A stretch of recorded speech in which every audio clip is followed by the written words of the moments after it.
ಸೀರೆ ಉಡಿಸಿ ಬಳೆಯ ತೊಡಿಸಿ ಸೀರೆ ಉಡಿಸಿ ಬಳೆಯ ತೊಡಿಸಿ ತಾಳಿ ಕಟ್ಟಿಸಿ ಹೆಣ್ಣು ಇಲ್ಲದೆ ಧರ್ಮ ಇಲ್ಲ ಎಂದು ಬೋಧಿಸಿ ಧರ್ಮನಿಗೆ ತಲೆಗೆ ಏಳು ಧರ್ಮನಿಗೆ ತಲೆಗೆ ಏಳು ಮಡಿಕೆ ಕೂರಿಸಿ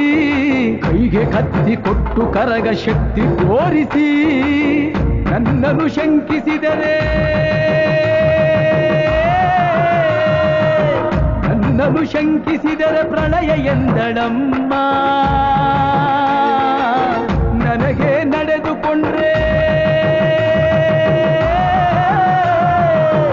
ನನಗೆ ನಡೆದುಕೊಂಡ್ರೆ ವಿಜಯ ಎಂದಳಮ್ಮ ಆಡಿದ ಮಾತನ್ನು ಮೀರ್ದಿರೋ ಭಕ್ತರ ಇವಳಿಗೆ ಇಷ್ಟ ಇಷ್ಟ